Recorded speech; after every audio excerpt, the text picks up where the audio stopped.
Student, I am दिशा सोनकरा और हम बात करने वाले हैं आज डिस्ट्रीब्यूशन की। हम बात कर रहे थे ADME, ठीक है, जिसमें से हमने ए देख लिया है, एब्जॉर्प्शन जिसको हम बोलते हैं, ठीक है। आज हम देखने वाले हैं ADME से डी, ठीक है, जिसको बोलते हैं हम डिस्ट्रीब्यूशन, ठीक है। तो सबसे पहले हम समझते हैं डिस्ट्रीब्यूशन क्या होता है। Once a drug is absorbed in systemic circulation, it can be carried through out the body, ठीक है। मीन्स जो ड्रग है वो एक बार क्या होती है, एब्जॉर्ब हो जाती है। देन एब्जॉर्ब होने के बाद क्या होती है, वो हमारी फुल बॉडी में या फिर जहाँ उसकी रिक्वायरमेंट है वहाँ पे क्या होती है, वो डिस्ट्रीब्यूट होती है, ठीक है। तो इसी प्रोसेस को हम क्या बोलते हैं, डिस्ट्रीब्यूशन। और ये किस टाइप की प्रोसेस होती है, तो यह एक रिवर्सिबल प्रोसेस होती है। रिवर्सिबल प्रोसेस होती है मीन्स इसमें क्या होता है कि जो ड्रग है वो जो उसके रिसेप्टर है या फिर जहाँ उसका वर्क है वहाँ पे वो जाके उसका वर्क तो शो करता है और उसका कुछ पार्ट क्या करता है, अगेन जो हमारी ब्लड स्ट्रीम है उसमें जाकर मिक्स हो जाता है। वही यहाँ पे लिखा हुआ है, some molecules may be interacting with receptor on cell membrane और inside the cell, well other molecules may move back into the blood stream, ठीक है। मीन्स ये क्या हो रहा है कि जो ड्रग है वो कुछ तो रिसेप्टर में जा रही है, जो सेल मेम्ब्रेन है उसके अंदर जाके जो उसका वर्क है उसको शो कर रही है, ठीक है, और कुछ क्या कर रही है, अगेन वापस रिटर्न हो रही है किसमें, ब्लड स्ट्रीम में, ठीक है। इसीलिए इसको हम क्या बोलते हैं, रिवर्सिबल प्रोसेस, ठीक है। Then the extent of distribution of a drug and its patterns of tissue distribution depends on it, ठीक है। अब ये किस पे डिपेंड करता है, तो जो हमारा ब्लड फ्लो है, ठीक है, जो ड्रग हमारा है वो डिस्ट्रीब्यूट हो रहा है तो उस पर भी कुछ डिपेंड करेंगे कि वो क्या क्या फैक्टर्स उसमें रहेंगे, ठीक है। तो जो ब्लड फ्लो है उस पर डिपेंड करता है, उस पर डिपेंड कैसे करेगा कि जो ड्रग है वो अगर अच्छे से ज़्यादा ब्लड फ्लो अच्छे से रहेगा तो जो ड्रग है वो अच्छे से डिस्ट्रीब्यूट होगी, रैपिडली डिस्ट्रीब्यूट होगी, ठीक है। वहीं अगर ब्लड फ्लो स्लो रहेगा तो जो डिस्ट्रीब्यूशन है उसमें भी स्लोनेस आ जाएगी। देन जो कैपिलरी परमिएबिलिटी वो कैसी रहेगी, मीन्स जो ड्रग है वो परमिएबल है या नहीं है या फिर कितना ज़्यादा परमिएबल है, ठीक है, उस पर डिपेंड करेगा। Degree of binding to blood, अब वो जो बाइंडिंग है कैपेसिटी ड्रग की वो किस टाइप से है।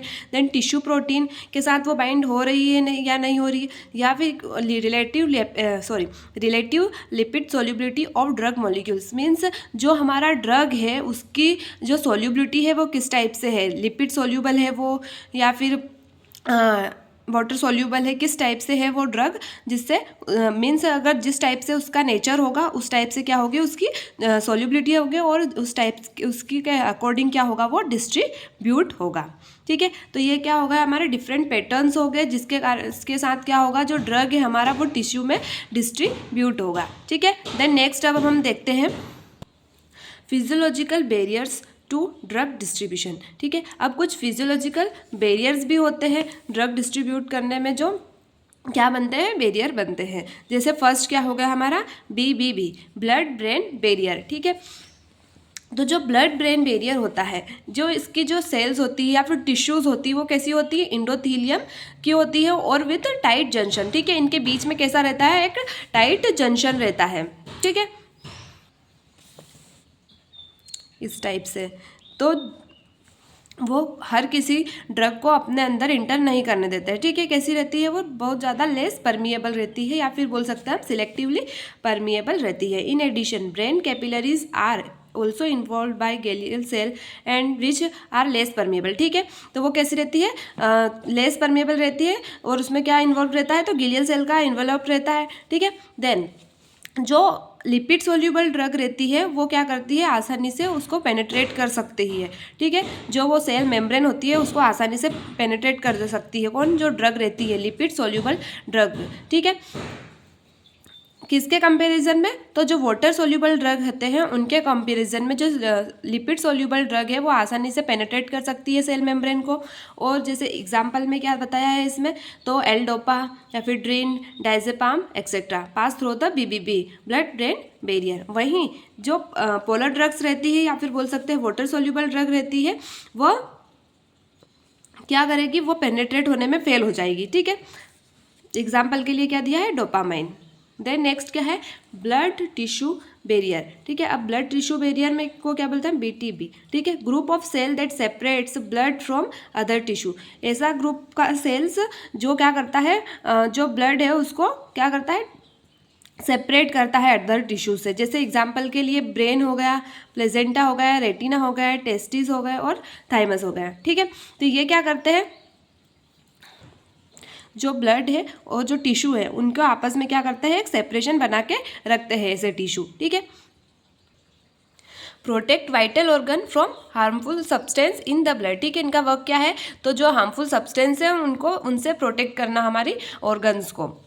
Then BTB are made up of tight junction between endothelial cell of microvessels. ये भी किससे मिलकर बना है, तो टाइट जंक्शन किसका, तो इंडोथीलियल का, इंडोथीलियल सेल ऑफ माइक्रोवेसल्स है। देन अब नेक्स्ट क्या है टर्म, तो redistribution of drug, movement of drug from an area of high blood flow to an area of low blood flow. Means यहाँ पे क्या हो रहा है, एक बार तो क्या हो गया, डिस्ट्रीब्यूशन हो गया, लेकिन क्या हुआ, कभी कभी कुछ ड्रग क्या होते हैं, वो तो फुली डिस्ट्रीब्यूट हो जाते हैं, पर कुछ क्या होते हैं, वापस रिटर्न हो जाते हैं। ठीक है, तो वो जो रीएब्जॉर्प्शन हो रहा है उसी को हम क्या बोल रहे हैं, रीएब्जॉर्प्शन ऑफ ड्रग। तो ये क्या हो गया हमारा डिस्ट्रीब्यूशन का पार्ट। देन अब नेक्स्ट क्लास में हम क्या देखने वाले हैं, बायो ट्रांसफॉर्मेशन या फिर बोल सकते हैं मेटाबॉलिज्म। ठीक है, थैंक यू।